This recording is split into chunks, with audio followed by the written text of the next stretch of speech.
All right, Week 16, Sunday, Monday recap in one episode. Yesterday, I was at Dolphins Bengals. I'm in Florida for a vacation, so that's with the new setup. That's what's going on for a few weeks here. Got the opportunity to go see the Dolphins get demolished by Joe Burrow and the Bengals. I don't get out to a lot of NFL games. I live in Canada, for those who don't know, so I don't often see these guys live in person. And let me tell you, when you go watch a guy like Joe Burrow, who played a damn near perfect game against the Dolphins, it's a way different experience. Not to just see the guys actually on the field, but to watch a quarterback of that caliber dissect a defense, I don't care who it is, at the highest of levels. It blew me away. I'm so pumped to talk Dolphins, Bengals, and recap. I believe like 8 games here on the show. They're all in my notes, so I'm pumped to be back on the show. I'm on vacation, so that's with the new background if you haven't been here. If you love the content, because I'm pumping it out here on vacation for you, please go ahead, like, comment, subscribe. It means the world. I do want to shout out my sponsor for the year, Big Third Down Shop. They hooked me up with a bunch of really sweet NFL-branded hats, including this JV show one, which I brought on my trip. If you'd like to go check them out, the link is in my bio to shop their hats. They fit great. They look great. They'll be a great Christmas present, if not a New Year's gift, or just get one for yourself for whatever team you like. They got it. Go check them out. Big Third Down Shop. The link is in my bio. Ladies, gents, huge week of football. Huge week of football. The playoff picture is starting to assemble. We're starting to see the teams that we're going to see in January, potentially February, which is awesome. We're getting a clear picture. I think there's only 2 or 3 teams now outside on the bubble. Watching just now Monday Night Football finish, I have so many thoughts, so we're going to dive right into that. First and foremost, Niners demolish the Colts. Hey, listen, it was a good effort. It was a good effort. The one man you got to credit is Philip Rivers. I mean, he rolled off his couch like 2 weeks ago, and tonight he looked like a phenomenal starting quarterback in the NFL. He did everything and more tonight, and the Colts failed him. You know, I thought it was unfortunate the way that the Colts played, the way that defense represented a legend, a potential Hall of Famer in Philip Rivers, who came off his couch to show up, put it all on for this city, for Indianapolis, and in return, they let the Niners walk over them and damn near 50-piece them. I mean, it was embarrassing. 49ers 48, Indianapolis Colts 27. The Colts have every other issue on planet Earth but a quarterback issue. It's shocking to me. Philip Rivers is the least of concerns in Indianapolis.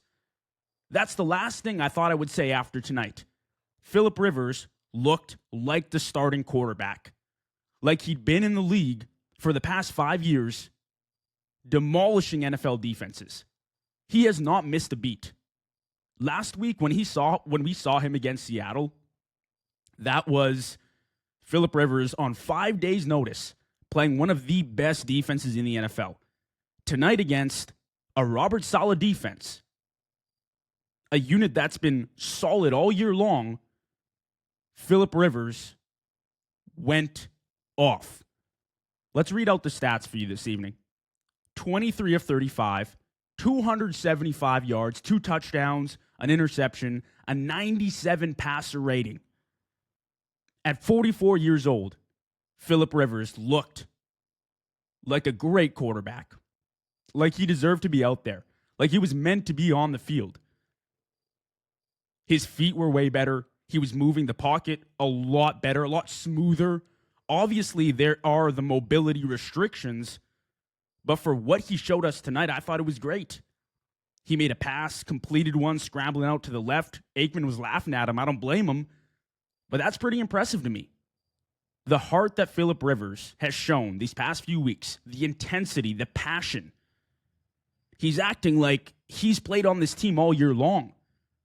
He has adopted the fan base back into his life, and he's a competitor, and you can see it, the raw emotion on his face. Everyone in the league right now should have a lot of respect for Philip Rivers. This is no longer about the Colts making the playoffs. For me, it's about seeing a guy who has absolutely no reason to come back, but returns because he loves the game and he wants to prove something to everyone that you can show up and still put together a 27-point performance against one of the better defenses in the NFL and give the Colts a shot. The Colts brought him back to get a shot at the playoffs, and he has given them that in 2 weeks. 2 weeks, Phillip Rivers has given the Colts an opportunity to win games. And if the defense was there when they needed it, they would be 2-0 with Phillip Rivers. But they have let him down, and that's unfortunate. But man, shout out Phillip Rivers for the job he's done these past few weeks, for coming back on short notice with guys he probably hasn't worked with. I mean, he worked with a few guys that were there when he was there back in 21, I want to say. But the new crop of guys, the Tyler Warrens, he has no chemistry with them. But he looked phenomenal tonight. Passes over the middle. Hell, he was even launching 45-yard bombs, and his arm strength obviously isn't there anymore. But that was impressive to me. That was really impressive to me. So, shout out Phillip Rivers for the job that he did with the Colts tonight against the Seahawks. Tonight was a huge step up, and I was blown away. For him to throw 275 yards, 2 touchdowns, to give him a shot, that is freaking impressive. Impressive. You can't deny that. The Niners, on the other hand, I mean, this moves them into the 11-win category. They have an opportunity to win out in the NFC and get the bye if they beat Seattle and Chicago. Tough schedule, tough remaining schedule. They've had a pretty easy schedule throughout the season. But you play the hand you're dealt in the NFL. And the Niners, I mean, they deserve an easier schedule with what they've dealt with injury-wise this season.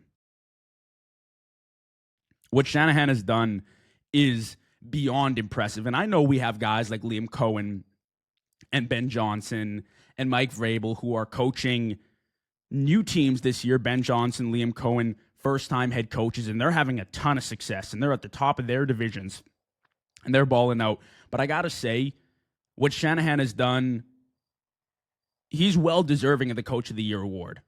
And I think, Ben Johnson, he's been great. Liam Cohen, he's been great.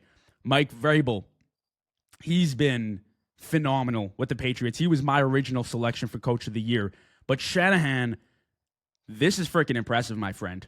This is impressive. And I went off on Shanahan last year and the year prior about his usage with Purdy and his consistency with this play calling and his ability to play call in big moments. What Shanahan is doing is unbelievable. Unbelievable. I mean, if you told me the 49ers haven't punted since November, I wouldn't believe you. But that's a real stat. It's unbelievable. Unless they punted in the last 4 minutes of the game, because I packed up my stuff and left when Rivers threw the pick six, the 49ers haven't punted since November. And they've had injury after injury. They've had a rotation of quarterbacks. The defense has been just demolished with injuries in the blue tent. They're missing their 2-star defensive players, yet they're still at 11 wins with a shot to win the conference. Imagine what the roster could do healthy. I feel like I say this every few weeks. Watching the Niners drive down the field week after week. Brock Purdy tonight, I mean, he looked like a magician. What the Niners did, I mean, they dissected that Colts defense. They did anything and everything that they wanted. Christian McCaffrey, phenomenal night. Well above 100 yards rushing. Something they haven't really been able to do with them all year. Establish that run game. They found it. They found it tonight. So bottom line, in my opinion, Shanahan is well deserving of Coach of the Year. For battling through injury and working with different personnel packages every single week and still producing win after win after win. No matter how ugly it looks, he finds a way with this offense. And that's impressive to me. The production from this offense all year has been stellar. And now that he's got Brock back fully healthy, it shows. It shows. One thing about Brock Purdy, I feel like there is this agenda to hate Brock Purdy because of his draft position. ever since he came into the league. There's no way this guy is good enough. I don't care what he's shown us. He's a system quarterback. Yada, yada, yada. Listen, Shanahan is a quarterback guru, but that doesn't take away from the excellence that Brock Purdy has put on film. The excellence. I mean, multiple playoff runs, a Super Bowl run. He's been phenomenal. He was well deserving of the money. And tonight, another example of Brock Purdy balling out and the haters staying silent. I love when Brock Purdy proves he's the guy over and over. Throwing over the middle. Accuracy, 100% tonight. He's a playmaker. When you give him time in the pocket, he will rip apart defenses in the NFL. He can extend plays outside of the pocket.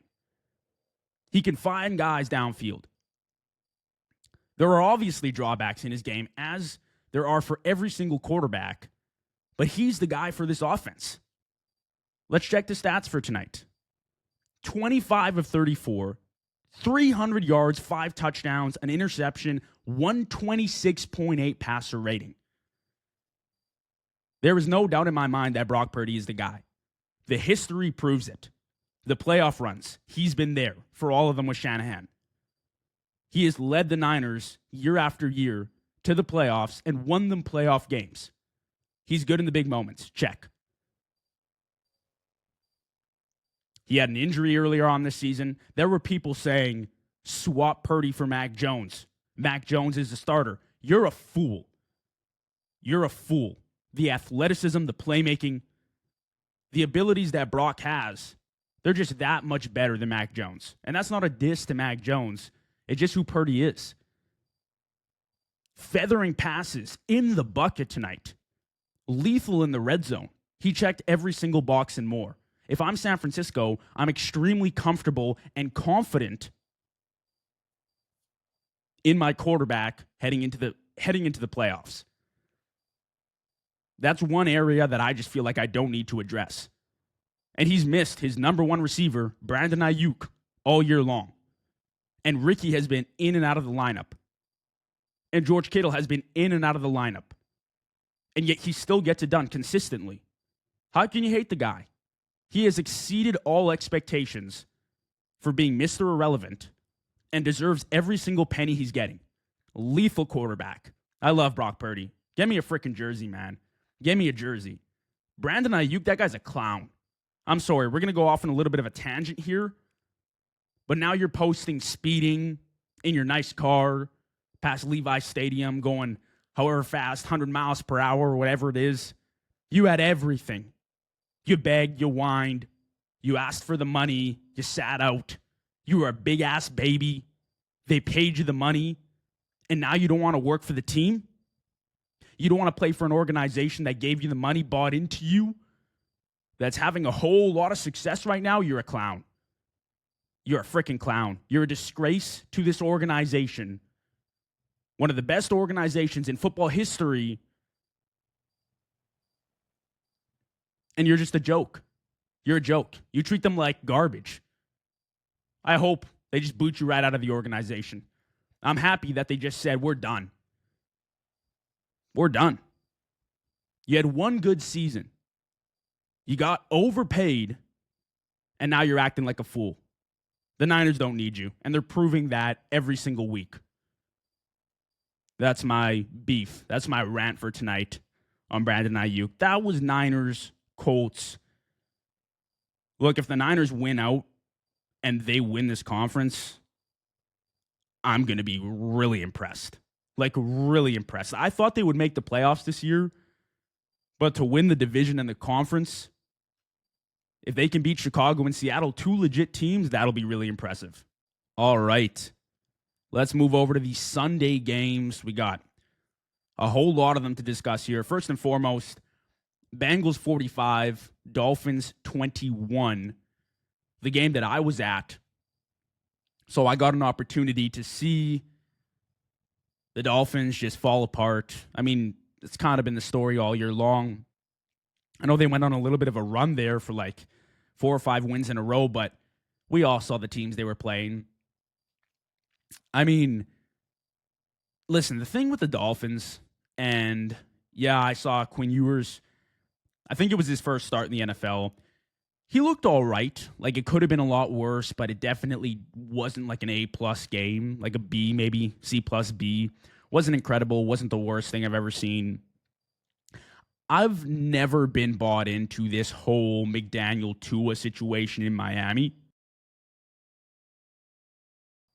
I've always thought that McDaniel was never suited to be a head coach and Tua was never suited to be the starter for this team. He's not a franchise guy. But watching them in person, it was very clear to me that Dolphins need to blow up the entire plan. The entire team. Just blow it all up. McDaniel and Tua are equally to blame for their situation. Just hit the reset button. McDaniel's offense isn't actually that bad. He's a really smart play caller, and his designs are fit for offensive success. He's just not head coach material. In a place like Miami, where there are so many distractions, you almost need a prick to come into office with an edge on his shoulder, a little bit arrogant, a little bit strict, a guy that's going to smack your team into place and set down the ground rules and set the culture straight. You can't have a guy like McDaniel in there who's buddy-buddy with everyone in Miami, where after your losses, the guys are going out to Miami Beach, celebrating, having fun.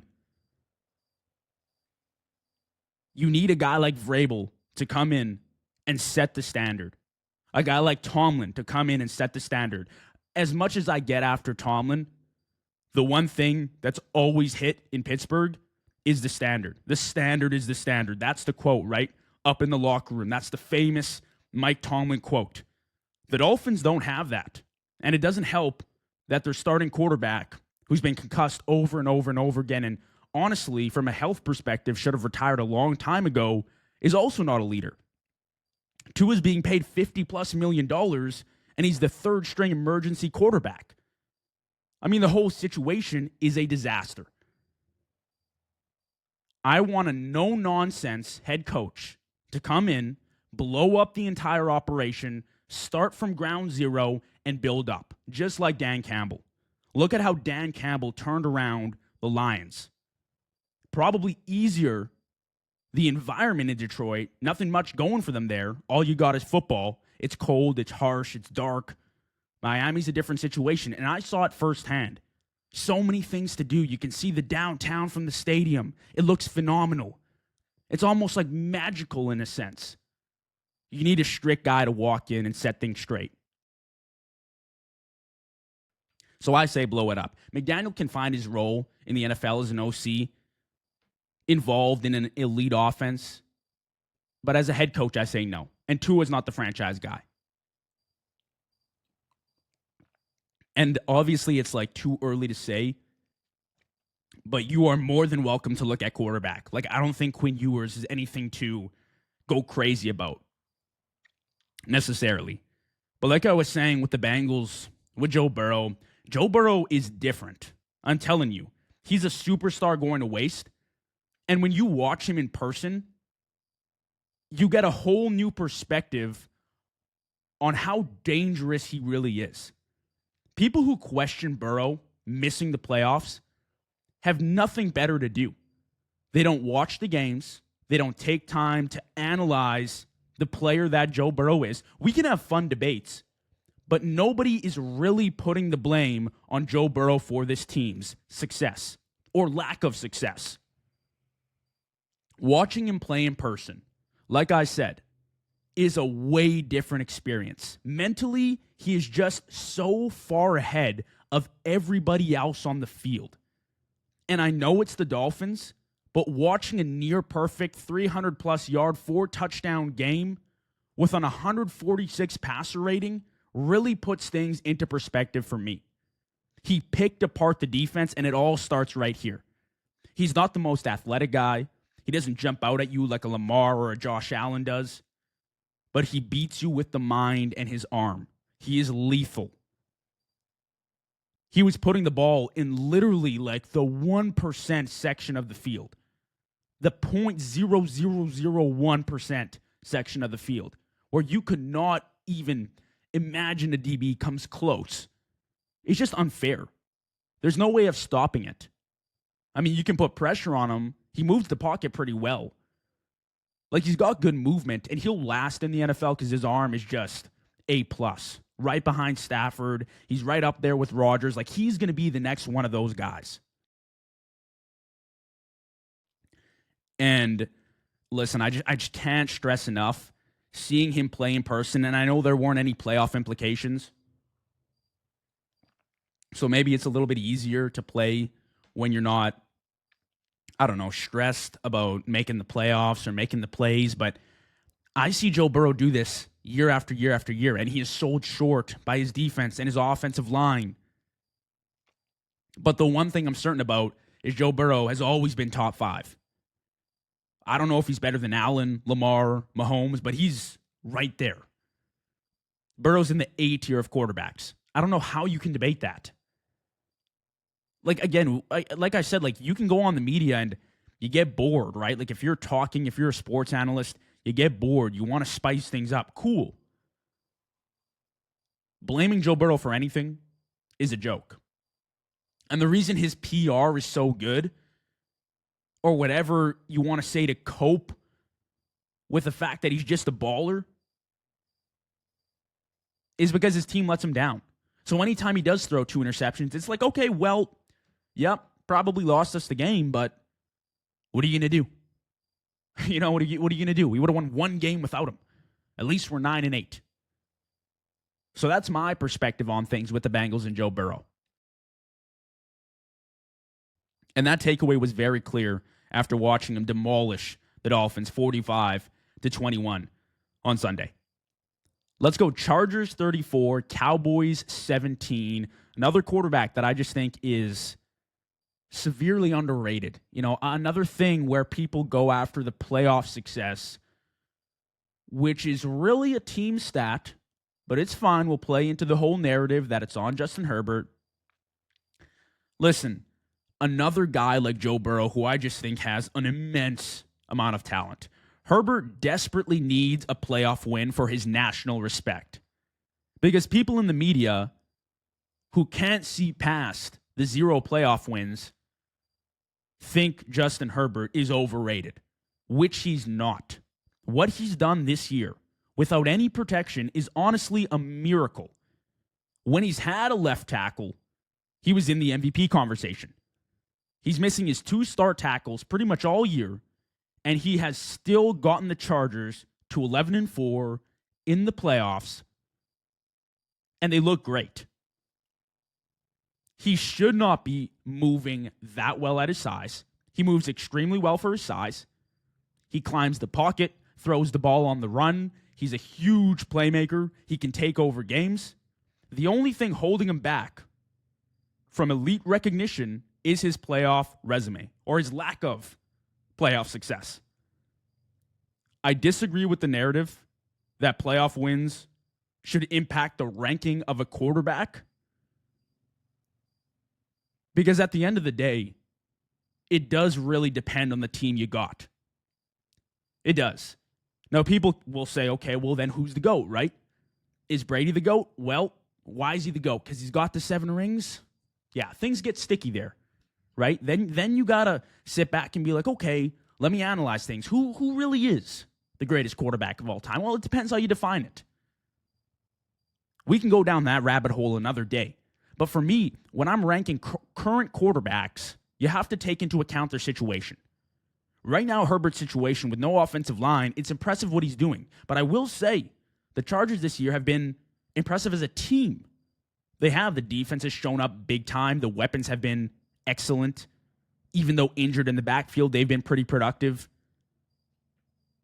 I like where the Chargers are trending. I don't think they're going to do much in the playoffs just because I think they're missing a little bit of like explosiveness or juice, like pizzazz. One might say they're missing a little bit of a pizzazz element to the team. But I think it's impressive where they're at, like 11-4. Who would have thought?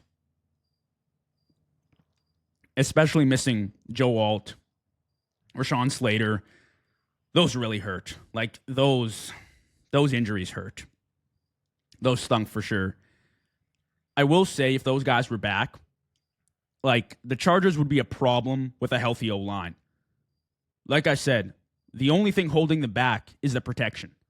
The interior O-line and the injuries to your tackles hurt your team a lot. And you can't really overcome those mid-season, past the trade deadline. It just sucks. It is what it is. You got to play with who you got. Hampton and Najee Harris have been injured, but coming back at the perfect time right now for a playoff push. Keenan Allen, Quentin Johnston, Ladd McConkey, Gadsden's had himself a year. The weapons are really nice. And Herbert has balled out with them. I know the stats don't reflect like this huge 5,000-yard passing season with 40 touchdowns, but he's doing what he can. Considering he came off surgery a few weeks ago, he's been amazing. The defense is 5th in pass yards against, 11th in rush yards against. They're a top 5 red zone defense in the NFL. This is probably the most support Justin Herbert has had in his entire career, and I still don't think it's all that. But they have an opportunity to go and get Justin Herbert a win for his playoff resume so people can give him a little bit more respect now. A little bit more. Because I've heard people say Justin Herbert is like bottom end of the top 10 talent-wise, not even in the top 10. Like, people don't recognize the talent anymore because he doesn't have a playoff win. I understand. It's hard to look past that because ultimately, what is the goal of sport? What is the goal of the NFL? Well, it's to win. But at the same time, it's like, hey, look what he's dealt with. He's done the most he can, I feel like, with his situation.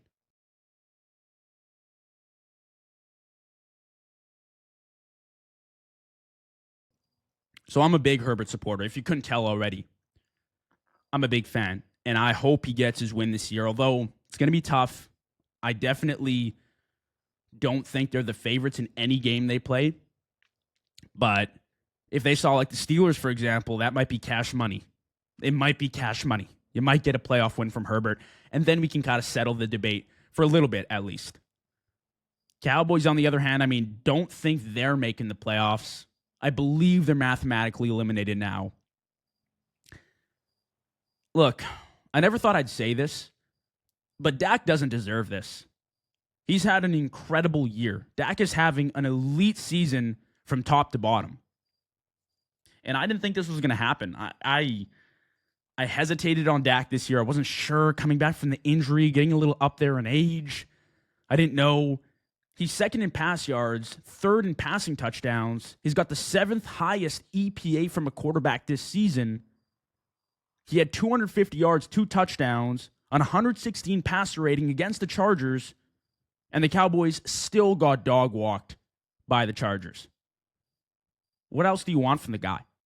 This is the story of the season for the Chargers. The offense is always playing catch-up, and they can never make it back in time to win the game. And that's why they're not in the playoffs. Dak is playing at a level where the Cowboys could win in the playoffs with the way he's playing. But the team isn't built for that.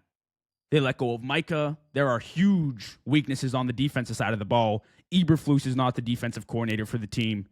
The secondary stinks. They don't have edge pressure. So many issues with this defense. Well, that's what you're going to get. You're going to get losing seasons. You're going to get a quarterback who's playing at, maybe even an all-pro level, and the season's going to go to waste. But at the same time, there have been moments this team has called on Dak Prescott to step up in the past, and he hasn't. You cannot pick and choose your moments in the NFL. You never know when they're going to vanish and when they're going to appear. So for Dak, as much as I feel bad for him this year, he's also had the opportunity to win games in the playoffs. And sometimes he hasn't shown up. So, I'm kind of on both ends of the spectrum here. Like, on one side, it's like, okay, I feel bad for him. He's playing at an MVP level. But on the other hand, it's like, hey, Dak, you had chances. You've had a lot. You've played in the league for pretty much a decade now. Something's got to give.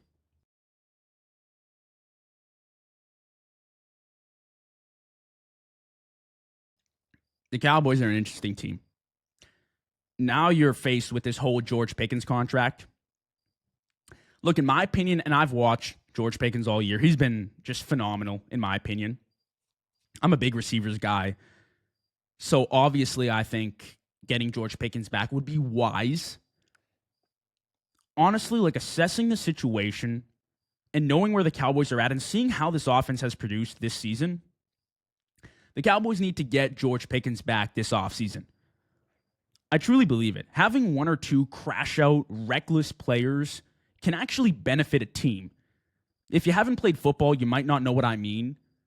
But sometimes when you got those like high energy, a little bit like out there players, I would say, spontaneous, maybe they'll crash out and like shove a dude or punch a dude and get suspended or ejected. Like, obviously it's uncalled for and you don't want that. But at the same time, it's like it brings a little bit of energy to the team that you kind of need sometimes. You need some of those guys where it's just, maybe the screws aren't too tight up there and they just go crazy. Usually it's like a linebacker.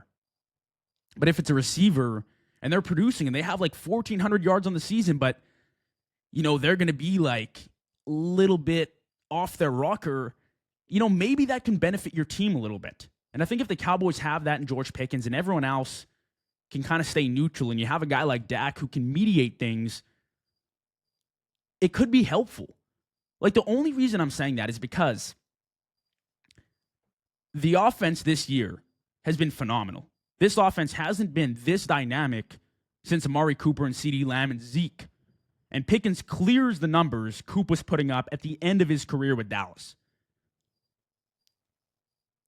1,300 yards, 500-yard games with 9 touchdowns on the season.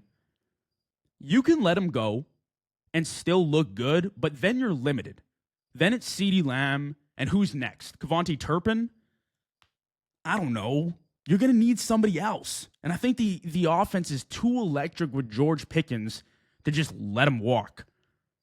Pickens has been a proven perfect fit for Dak with CeeDee Lamb. If you can find a way to get him back, you're one of the most explosive offenses in the league. And then you are only tasked to build your secondary and get an edge rusher, and you look like a playoff team. Because Javonte Williams is seemingly the answer right now in the backfield. And as long as he's putting up 1,200-yard seasons, and you got Dak, CeeDee, and George Pickens healthy, the offense is set. Draft a corner or two, get your needle-moving edge rusher, and things could change in an instant for this franchise. But you got to capitalize now, because now that you got Dak playing like this, you don't know how many more seasons you got. Like, he's not that young anymore. He's still, I would argue, in his prime, obviously, but it's not going to last forever, clearly. So I say you do what you can, Jerry, to get George Pickens back. He's been a proven fit for this offense, and work from there. Because the offense is set then. Then it's all about defense. Let's figure it out. Let's go out. Let's put on our best draft. Let's get a corner. Let's get an edge rusher, an impact player, and let's move from there. Because the interior D-line is set now. You've done well there. Let's build off that. All right, that's enough Cowboys. Let's go Panthers 23, Bucks 20. If I told you at the start of the year the Panthers would be hosting a home playoff game, you'd lose your damn mind. Don't lie to me. Do not lie to me. I'm so proud of Bryce Young, man. Bryce Young won himself another year in Carolina. You're telling me Bryce Young isn't an NFL starter right now?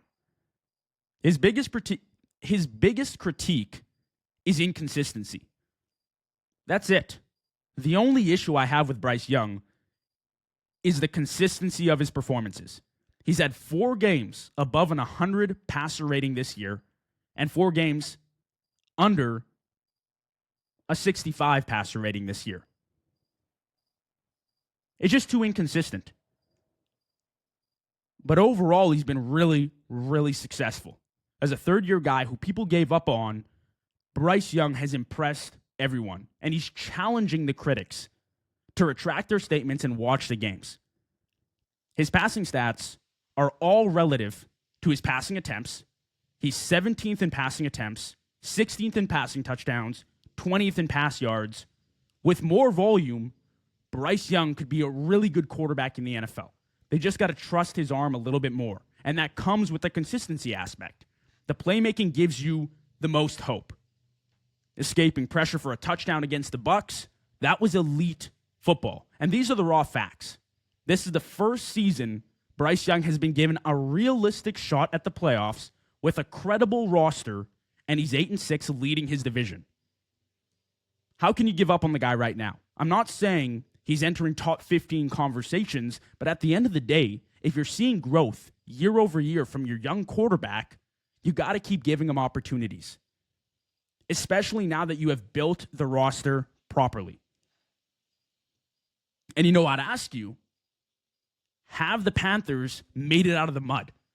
Like, is this the year that they finally change the narrative on this team and start looking like a consistent wild card division winning team? I think maybe. I think they've built this team properly, and they still have so far to go before they reach a Super Bowl.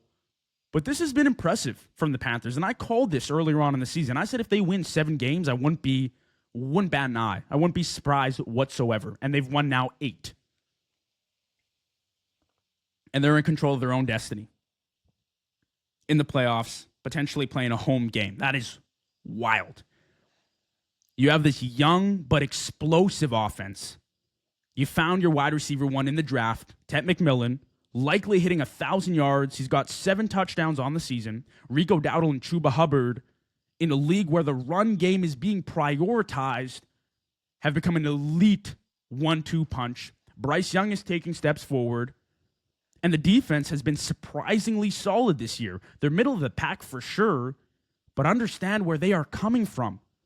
One of the worst defenses last year, now up to 20th or 15th in the NFL. That's a big jump. They have 8 wins already, and that is a grade A season for Carolina. You can't tell me otherwise. This has been a very impressive season from Bryce Young, this offense, and this defense. Overall, they should be extremely proud of themselves in Carolina. Big pat on the back for everybody. The Bucs, on the other hand, I mean, this is embarrassment. This is embarrassment at its finest. You talk about a guy like Baker Mayfield, who opened up the season ready to be the MVP. First 6 games of the year, cashed it in. I said, maybe Baker could be a dark horse MVP. Week 6, shit, I was ready to take this vacation early. I was like, give me the sunglasses, give me the bucket hat, give me the buttoned-up shirt, unbutton that. I'm going to the beach. I'm making my money off Baker. It's now week 16, week 17. I don't feel too confident. I don't feel too confident in that. Someone's going to get fired in Tampa Bay. Someone has to be blamed for the Bucs, because this is legitimately a huge embarrassment. To lose this division at any point with this roster is embarrassing. And there's 2 guys I'm looking at. Quarterback, head coach. The classic examples. But they're the ones you got to point to in this kind of situation, because the talent is there in Tampa Bay. Let's talk about Baker. Baker fell off people's radars. I'm looking at Baker to blame before anybody else, because since Detroit in week 7, where he looked just terrible, turnovers, air-mailing receivers, just flat out missing his open guys, the Bucs are 2-7. They lost control of the division.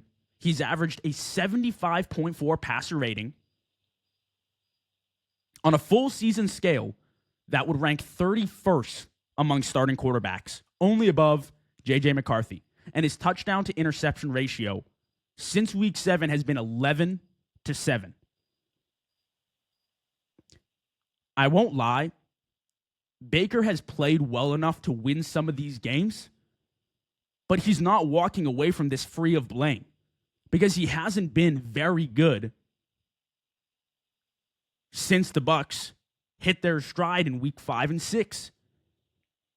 At the same time, Todd Bowles, this falls on you and the coaching staff. This has just been a complete and utter embarrassment. There's no other word that pops into my mind besides embarrassing. How does Bryce Young hit a deep shot on you with 10 seconds left in the first half to score a touchdown, just like Brady did in that conference championship game against the Packers? How has this offense fallen flat on its face since week 7, averaging 20.2 points per game, which would rank 26th on a full season scale? I know you've dealt with injuries. I know you've had guys in and out of the roster, but that is no excuse to lose this division. With the state of this division, with the Panthers, Falcons, and Saints all having mediocre years, how the hell do you lose control? That in itself screams fire somebody, change something. That's just unexplainable. It's just bad football, period. There's no way you should be losing this division at any point with the way that these teams look. And I give all my credit to Carolina. The Bucs are the far more talented team.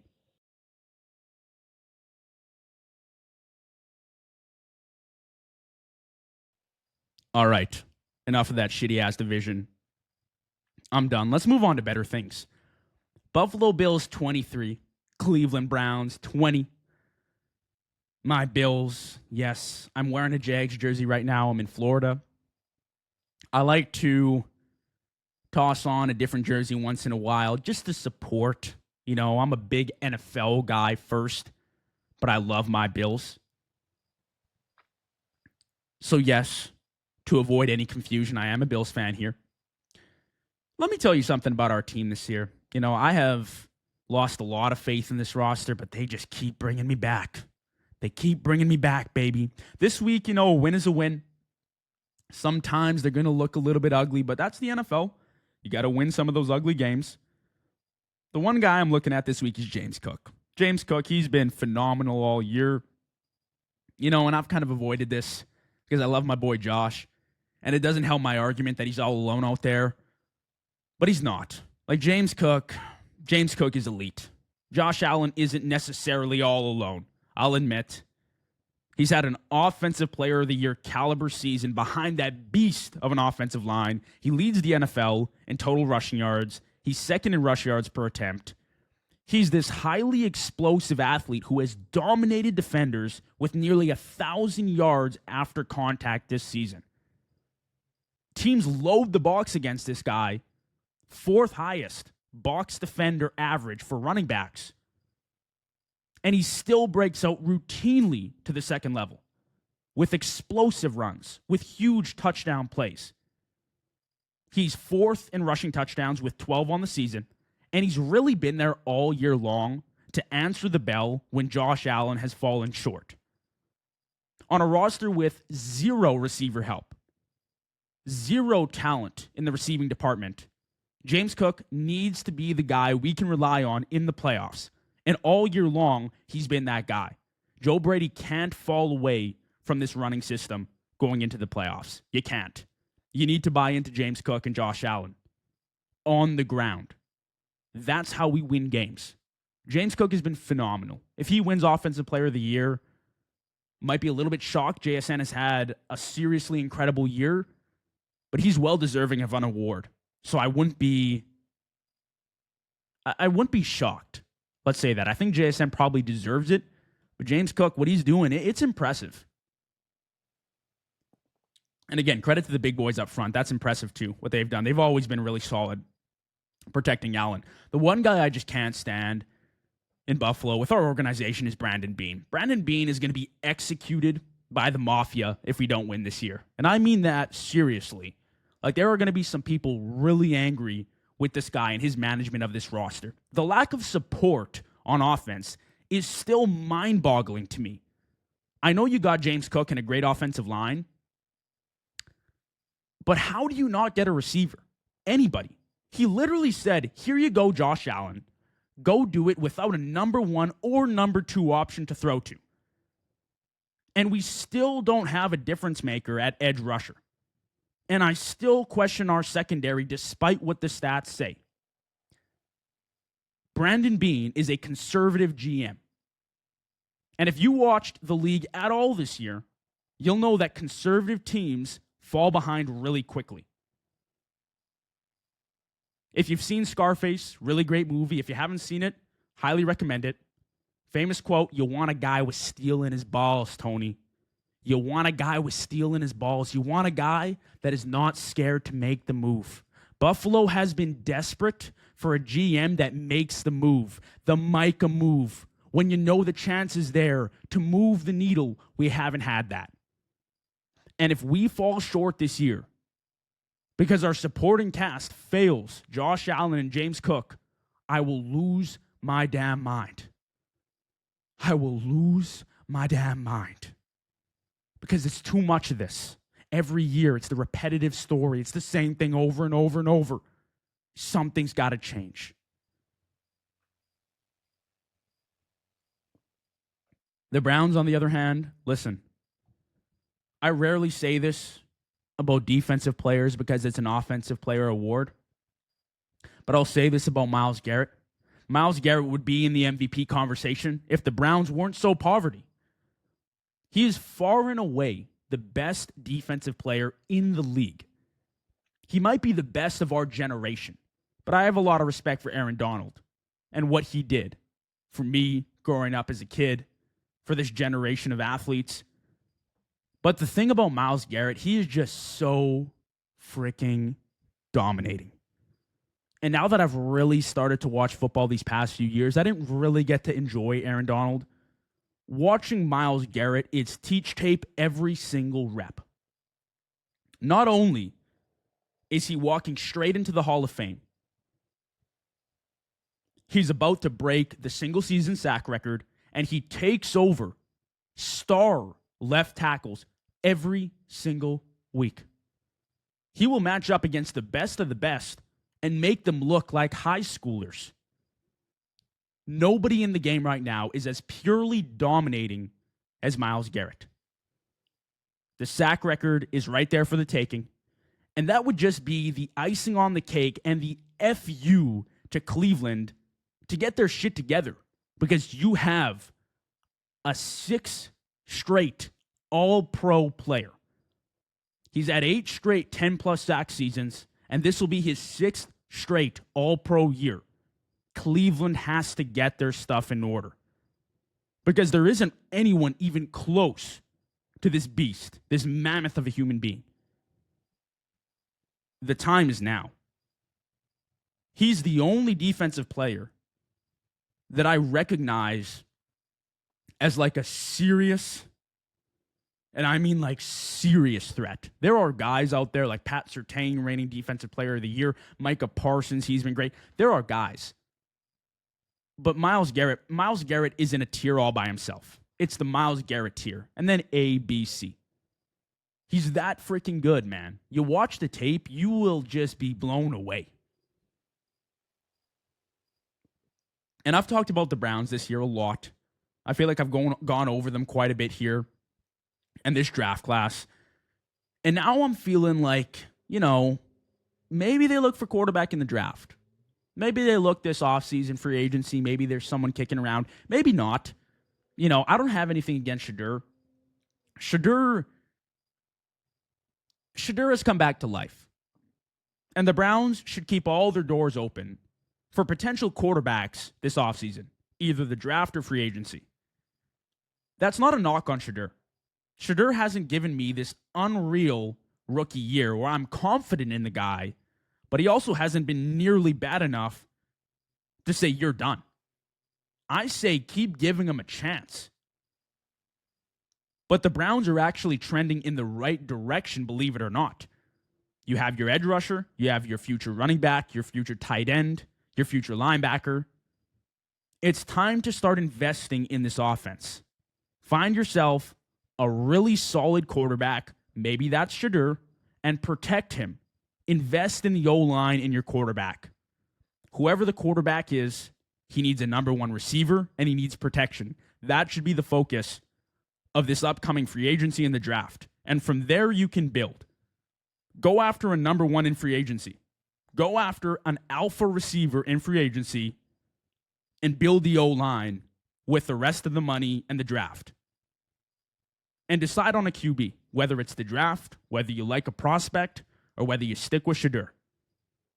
I don't think Stefanski's the answer. I don't think he reads the room very well. I don't think he knows how to lead a group, not just football-wise, but just in general. But you're sitting in a decent place if you're Cleveland. You actually have some good talent. But to put it all together, you're going to need a guy to lead. You're going to need a quarterback you can trust and people who can protect him. I can't stress it enough. The O-line is so important. You need to make sure that's addressed.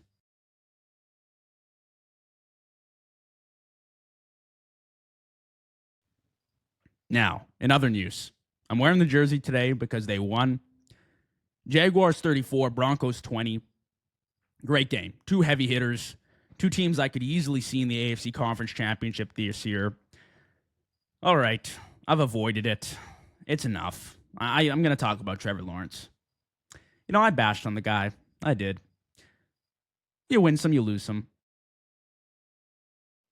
I feel like it's only right because the second he started playing well, the video from like a month and a half ago popped up on my feed and a lot of comments came in. I was like, oh my God, here we go. And I thought this week, maybe I'd be given a break. Maybe the Broncos defense would step up. They, in fact, did not. Trevor Lawrence is paying. He's playing like the rent is due. Trevor Lawrence is playing like the rent is due. And it's about time.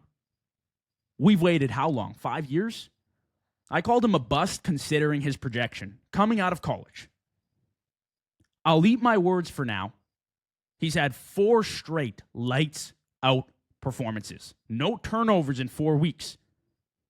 I'm not jumping on the hype train yet because I've watched Trevor Lawrence for year after year fall short of expectations. But I love that he's finding his groove with Liam Cohen. Jacoby Myers has been a huge plus for this offense. And the weapons are on fire because Trevor Lawrence has delivered a month's worth of insane production. He's played phenomenal football. I'm not going to apologize because I've seen a lot of Trevor Lawrence play bad and not so much Trevor Lawrence play good. I'm not forgetting about the 14-11 touchdown to interception ratio that started off the season for Trevor Lawrence. I'm not just going to bypass that because he's played 4 good weeks of football. But that's enough of me. I'll stay to the side. Trevor Lawrence is balling, but I need to see more before I jump on the train. That's all I'm going to say. That's all I'm going to say. He's playing good football. But I'm not sold. I'm not sold. Broncos game was impressive, though. Like, this game was... He was Mr. Do-It-All. Passes over the middle, passes deep, red zone efficiency, bang, bang, bang. Very athletic, moved around really well. Looked like a star.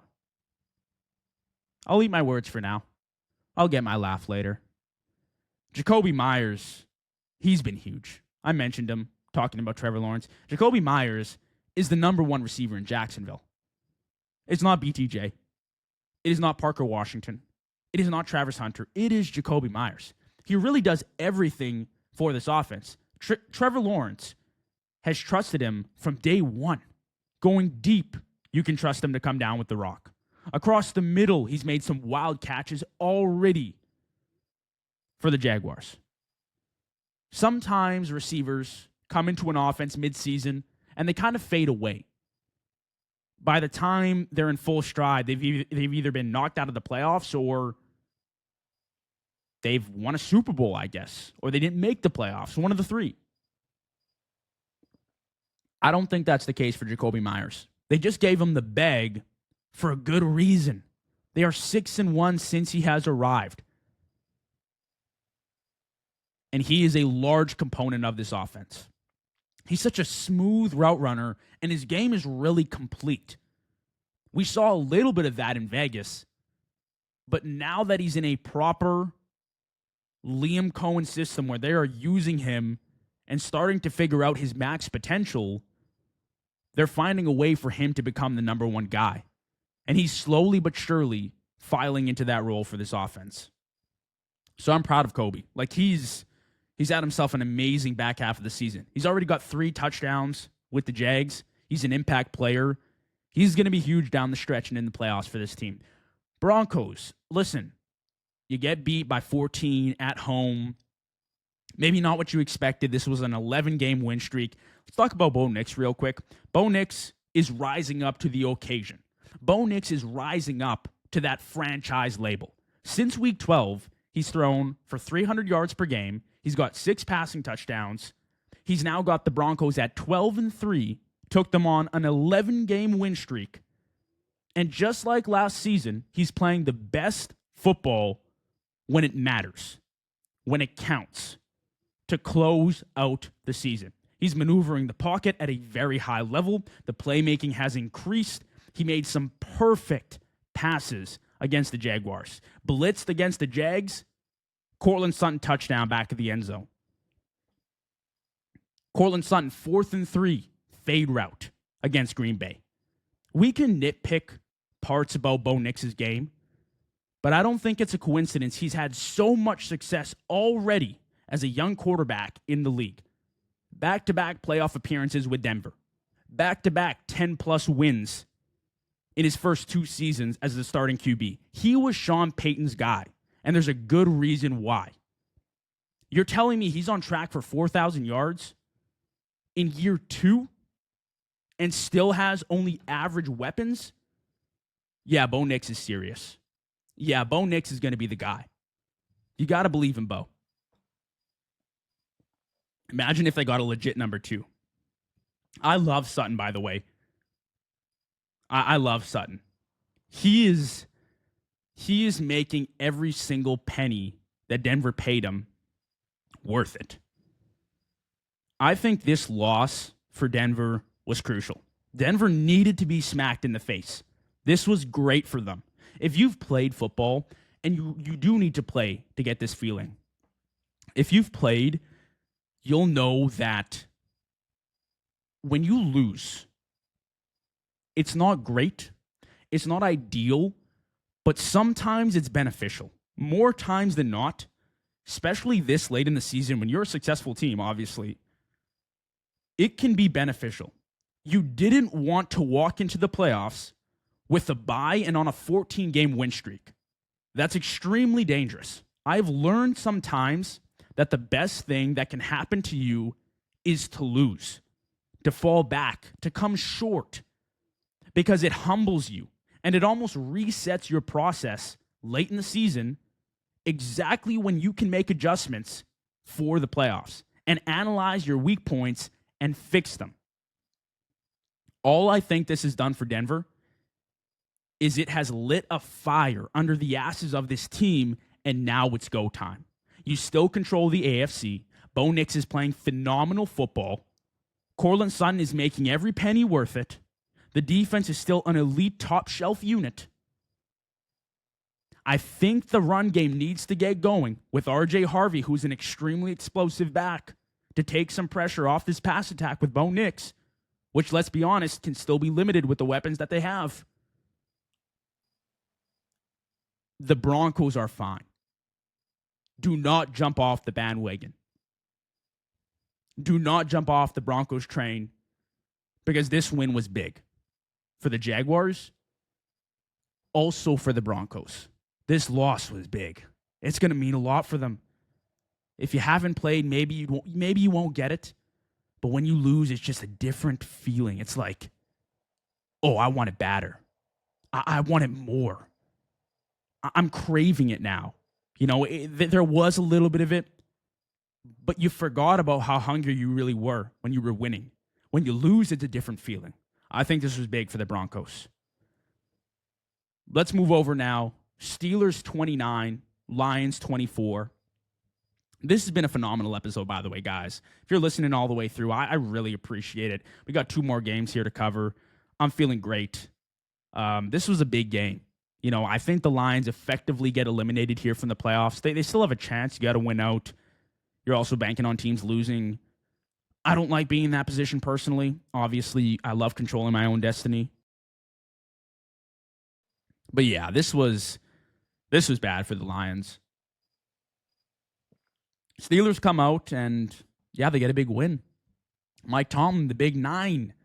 The big 9 wins, baby. Another winning season for Mike Tomlin. Hasn't had a losing season in his career. That's impressive. I'll say this. The Steelers' deception gets better every single year. Rodgers has unleashed the arm for this season. He's on fire with his guys. Jaylen Warren hit the ground running for 143 yards and 2 touchdowns on Sunday. The defense is picking up 20.3 points allowed per game over their last 3 games. And guess what? Mike Tomlin gets another winning season. And all this for what?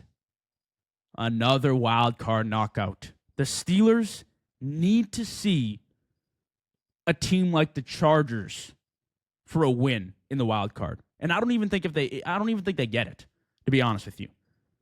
I think this is another prime year the Steelers fall short in the playoffs.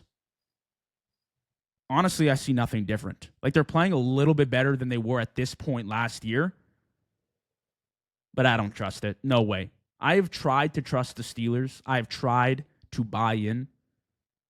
It's just not happening. It's not happening. I'll believe it when I see it, because Mike Tomlin hasn't won a playoff game in damn near a decade. You know who's an idiot too? Well, I had to talk about this on the show. DK Metcalf, suspended 2 games now. His guaranteed money is voided. Oh my God, we'll talk about the details of that right away.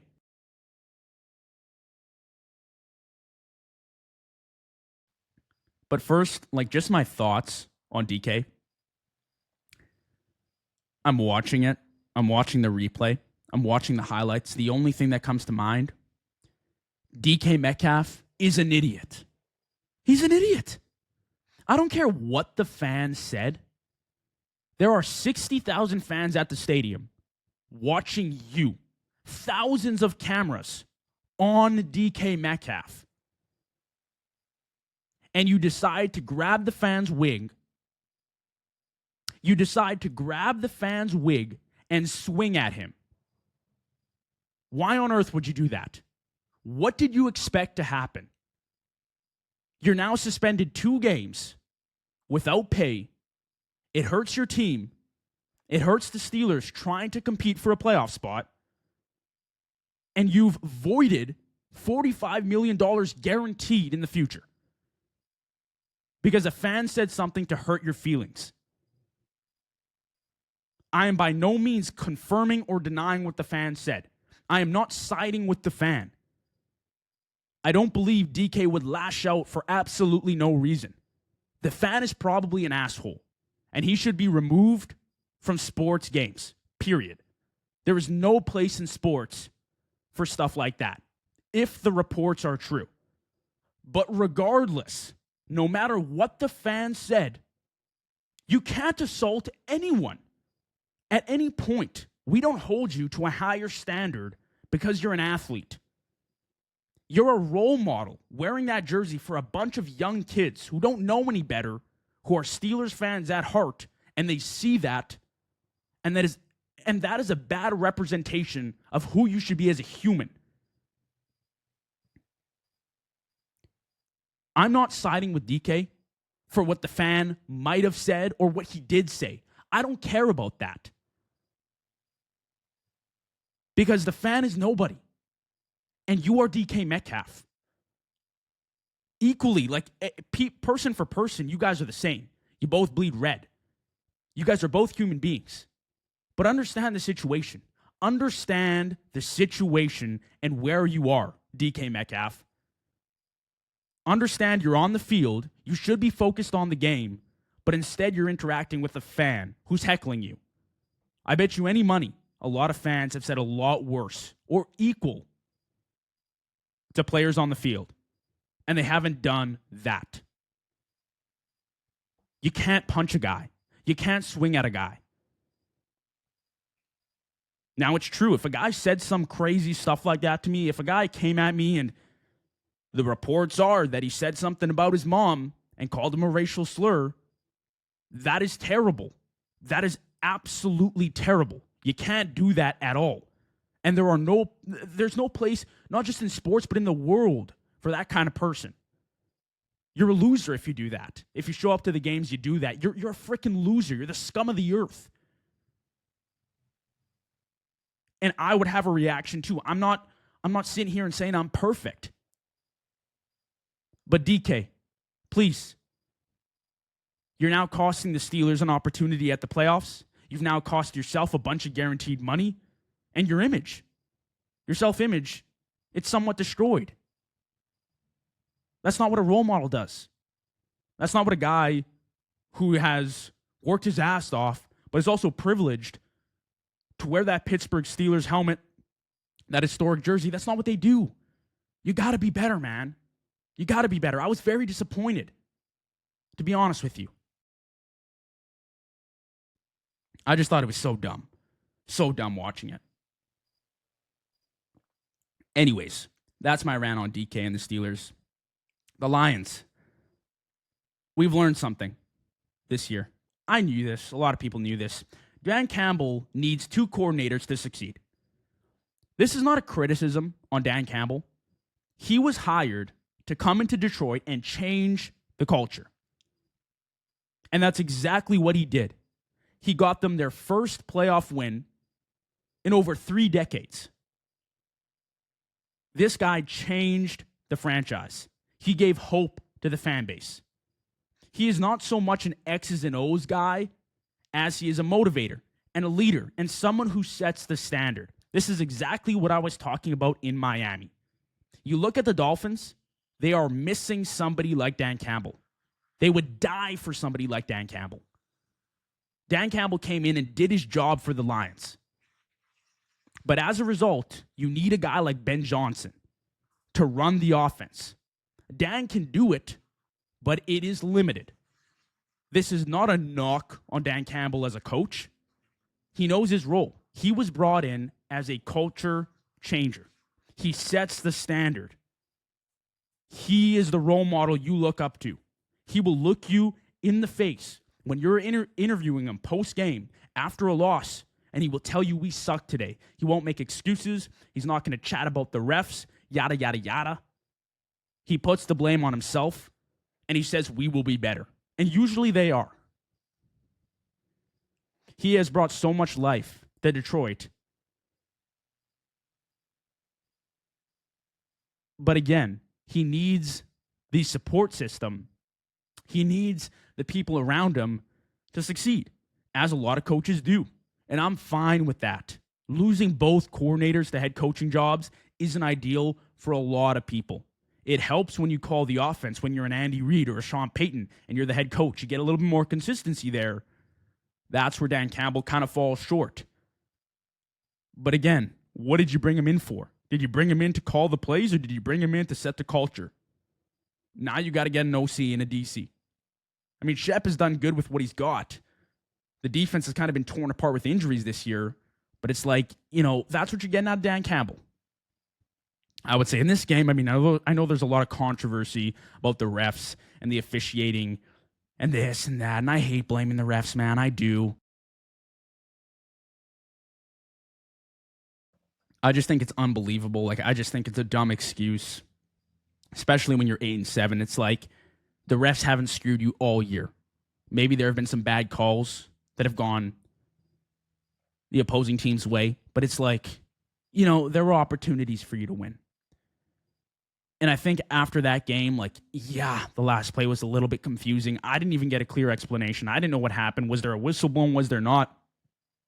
I'm looking at it. I see all the Lions fans blaming the refs. Detroit blaming the refs. It's so weak. This team was going nowhere with all their injuries and Goff at the helm. Goff's got concrete feet. He doesn't move outside the pocket. He's a great quarterback, but he's limited. And all I've seen all year are losses against playoff teams. They are 1-5 in those games this year. The offensive line lost pieces before the season started. You lost both your coordinators before the year began. Your defense has been depleted with injuries. Your secondary, specifically. The defense is allowing 25 points per game, 33.3 points per game in their last 3 matchups. I'm sorry to break it to the fans, but their window has been slammed shut for now. They still have an immense amount of talent, but that will only take you so far. The momentum is not with them anymore. They now need to win out, and their playoff chances are really slim. And I don't know. I just don't see it happening. This just wasn't the year for Detroit. They had their opportunity. I've said this time and time again on the show. I'm not going to repeat myself. The window was closed this year. They can open it back up, but they need some coordinator help. Let's see if Goff can do it. Let's see if Goff's the future. He's still got a hell of an arm, but you got to protect the pocket. When you lose pieces of the O-line, it's like, oh shit, we got a guy who thrives in the pocket, but if you can't protect him, uh-oh. That's what happens. All right, last game of the year. Pardon me, last game of the episode. Man, we're getting late in here. We're like an hour and 10 minutes in. But we've had so many great moments tonight. If you love the content, please go ahead, like, comment, subscribe. It means the world. Seriously. New England Patriots 28, Baltimore Ravens 24. Another great game, Sunday Night Football. Unfortunately, the Pats thug out a W. I needed this loss for my Bills, but whatever. It happens. We'll play in the wild card if we need to. It is what it is. We'll also play on the road. I don't care. Josh Allen's like that. But, you know, for the Patriots, for the Ravens, listen, how many times have I said this, guys? John Harbaugh. Are we serious? Harbaugh wants to be fired. He's asking for it. The complete misuse of Derrick Henry after all these years alone warrants the boot. That alone screams fire John Harbaugh. Who is John Harbaugh without Lamar Jackson? Look at Shanahan, who is winning week after week at points with a backup quarterback, with a depleted roster in the playoff picture, contending to win the conference. And meanwhile, John Harbaugh started 1-5. He's been there for almost 2 decades, and he just gets out-coached in the playoffs. He abandons the run every single year like clockwork with one of the greatest running backs of all time. And in signature Harbaugh fashion, he did it again against the Patriots.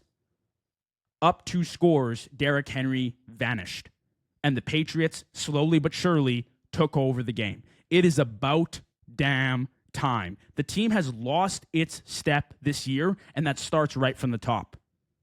I had Steve on the show last week, and he said, he made a point about Harbaugh that really resonated with me. When you're there, when you're at a place, when you are employed for multiple decades, when you're a head coach for 20 years, eventually the message gets old. And I feel like the connection with Lamar and Harbaugh, it's ruptured. It's off. And I don't think there's any fixing that. What hurts even more is you had Mike Macdonald in-house a few years ago. There was an opportunity to find your young, new head coach, promote him, get John Harbaugh out. But you bet on John Harbaugh, and now look at Seattle with Mike Macdonald. That could have been you, Baltimore. Bad decision. And now the Ravens, they're falling apart, man. They're falling apart. I don't even know if they make the playoffs. Oh, my God, watching the Patriots game, I watch Zay Flowers. I think he fumbled in the game. Ooh, I said it last week. Overrated. Not a number 1 receiver. Zay Flowers isn't a number 1 option. Stop acting like he is. Every time I watch this team in big games, it is Zay Flowers falling short for this team. Rewind the clock, 2024 AFC Conference Championship, Zay Flowers lost them that game. This year, every other week, it is costly turnovers or drops in the red zone, touchdowns, nowhere to be found.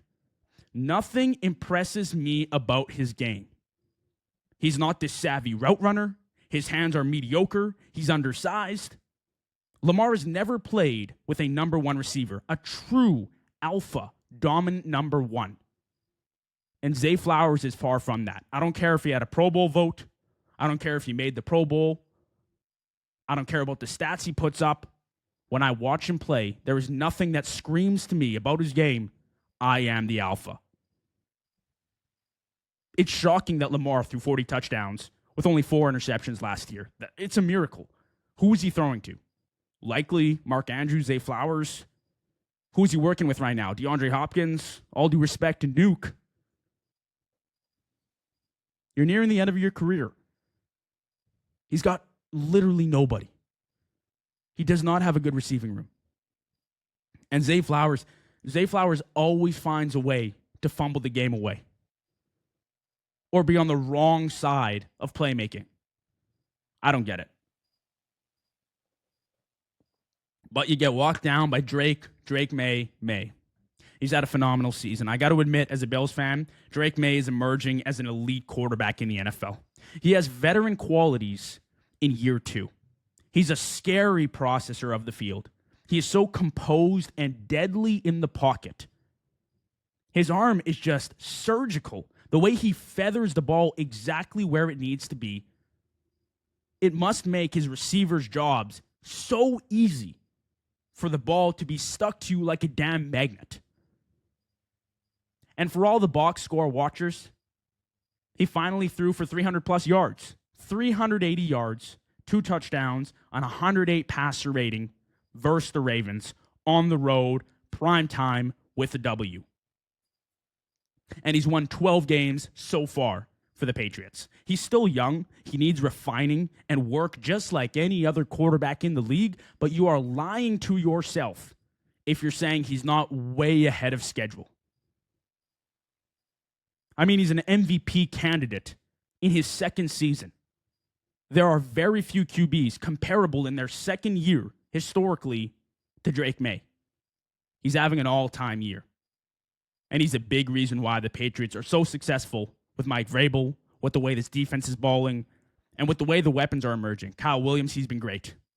Booty, he pops out once in a while. He's been great too. Stephon Diggs, amazing. Amazing for his age coming off that injury. Watch out for the Pats. They're going to be good. I'm not saying they're winning it all, but they're going to be a competitive team this year. Ladies, gents, that's a wrap. Hour 20 minutes on the show. It's been amazing. If you love the show, if you love the content, please go ahead, like, comment, subscribe. It's been phenomenal. Thank you so much for your support. Stay safe. Have a wonderful evening. I'll catch you in week 17, baby. Peace out.